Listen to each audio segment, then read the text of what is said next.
ना करो। कर्म करते रहो। जिस समय आपने कर्म किया, कर्म रूपी पेड़ को लगाया, पेड़ बड़ा हुआ, फूलेगा, फलेगा, उसका फल तो मिलेगा ही मिलेगा, लेकिन आज वो करके कल आप काट नहीं सकते। और यदि सोचे कि लगाए पेड़ बबूल का और तोड़े उसमें से आम, तो ये भी नहीं होगा। घर पे 4 बबूल का पेड़ लगा दीजिए और रोज काटे करेंगे। बबूल के पेड़ में कांटे तो बचपन से होते हैं। और आम को फलने में समय लगता है, अनार अमरूद को फलने में समय लगता है, लेकिन कांटेदार पेड़ में रोज जैसे बैठाएंगे उसी दिन से कांटा गड़ना चालू। तो प्यारे, कुकर्म करेंगे तो उसका फल तुरंत से मिलेगा, और सुकर्म करेंगे तो उसका फल देरी से मिलेगा। अच्छा, दूसरा प्रश्न, लोग कहते हैं कि महाराज हम अच्छा कर रहे हैं तो मेरे साथ गड़बड़ हो रहा है, बहुत दुखी है, फलाना बहुत चोरी करता है, बहुत अत्याचारी है, लेकिन उसको अच्छा उसके साथ कभी गलत नहीं होता है। अब उसमें क्या है, उसका भी रहस्य है। जब कोई बुरा काम करता है तो भगवान सोचते हैं कि अच्छा इसका जितना हो सब खत्म कर दो जल्दी से, तब इसका फल इसको मिले। तो जब वो बुरा करने लगता है तो जितना बटुरा होता है अच्छा वाला वो सब खत्म होने लगता है। और जब व्यक्ति अच्छा करता है तो भगवान सोचते हैं इसका बुरा खत्म कर दो। ये अच्छा व्यक्ति है तो बुरा खत्म हो जाएगा, तो अच्छा वाला लास्ट में इसको जब मिलेगा तो बड़ा सुखी होगा। जैसे कि हमको थोड़ा सा दुख ना हो तो सुख की अनुभूति कैसे होगी? ठंडी ना लगे तो स्वेटर पहनने का क्या आनंद है? ठंडी ना लगे तो हमको कैसे पता चलेगा स्वेटर में क्या आनंद है, साल ओढ़ने से क्या मजा आता है?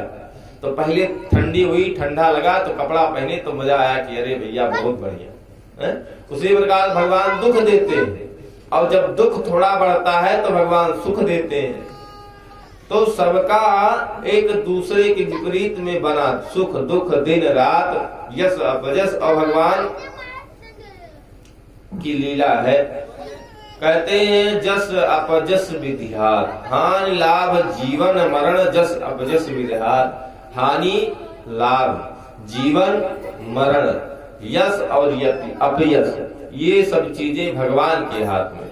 गोस्वामी जी ने कहा, लेकिन कर्म हमारे हाथ में है।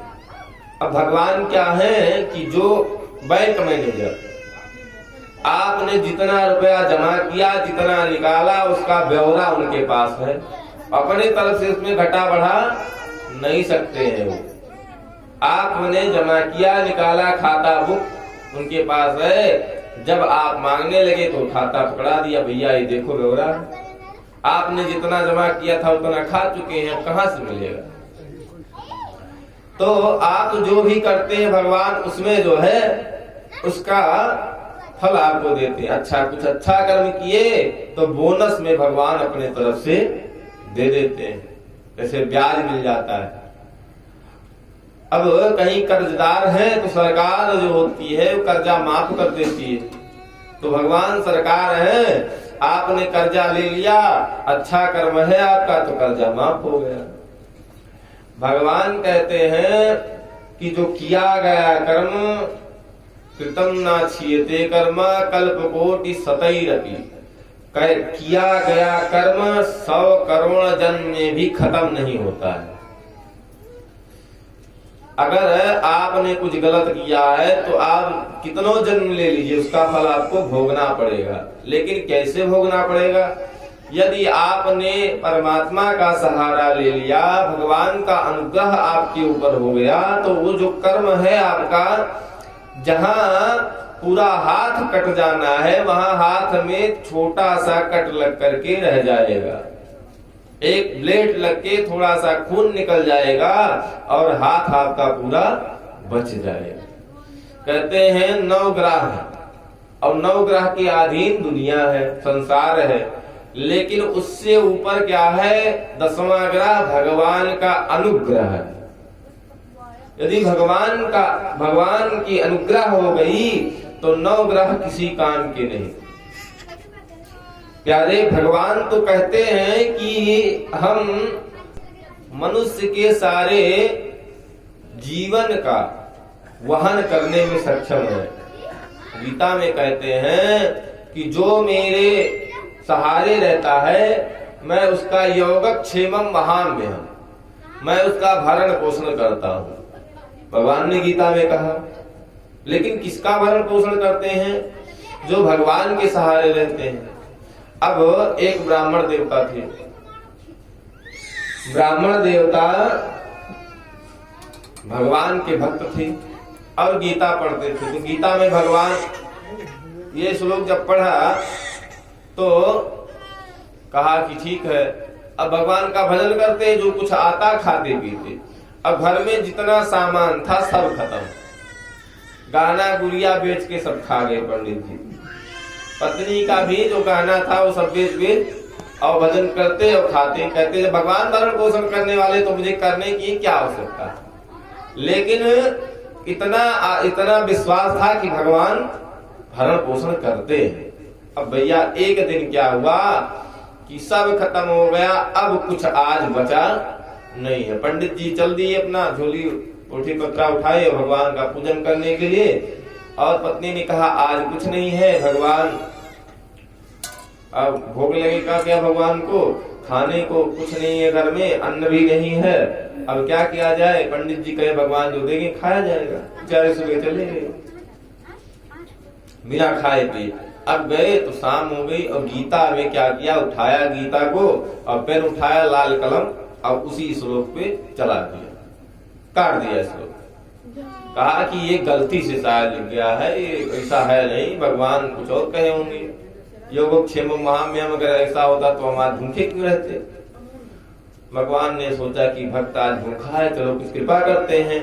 तो कौन सी कृपा करें। भगवान ने क्या किया, एक बड़ा सा गट्ठर उठाया सिकौली और उसमें सब सामान खाने पीने वाला रखा और छोटे से बालक का रूप बनाया, 10-12 साल का बालक, और लेकर गठरी वहां से चला और पहुंचा पंडिताइन के द्वार पे। पंडिताइन को बुलाया, कहा माता जी अब देखी निकली। अब इतना भारी था कि दोनों लोग मिलकर के ऊपर से उतार नहीं पा रहे थे, किसी तरह उतारे और गिरते पड़ते बालक लेकर के पहुंचा।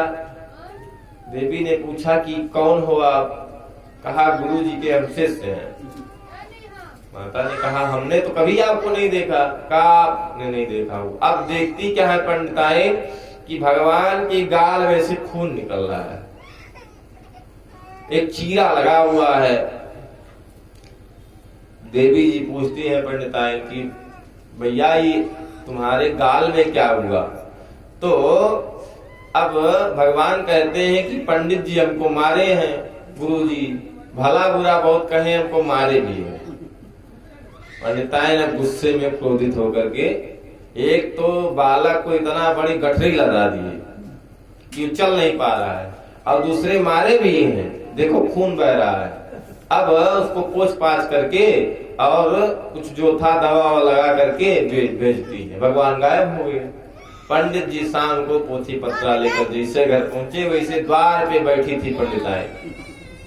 और पहुंचते पंडित जी को भला बुरा शुरू, आपका दिमाग खराब हो गया है, छोटे से बालक को मारने की क्या आवश्यकता थी, इतना कोमल बालक था, आपने उसको मारा, उसके गाल से खून बह रहा था और इतना भार उसको लगा दिया कि वो चल नहीं पा रहा था, मैं उठा नहीं पा रही थी। और कैसे बेचारा लेकर के आया होगा, उसका गला क्या कह रहा होगा, दर्द कर रहा होगा उसका सर भी।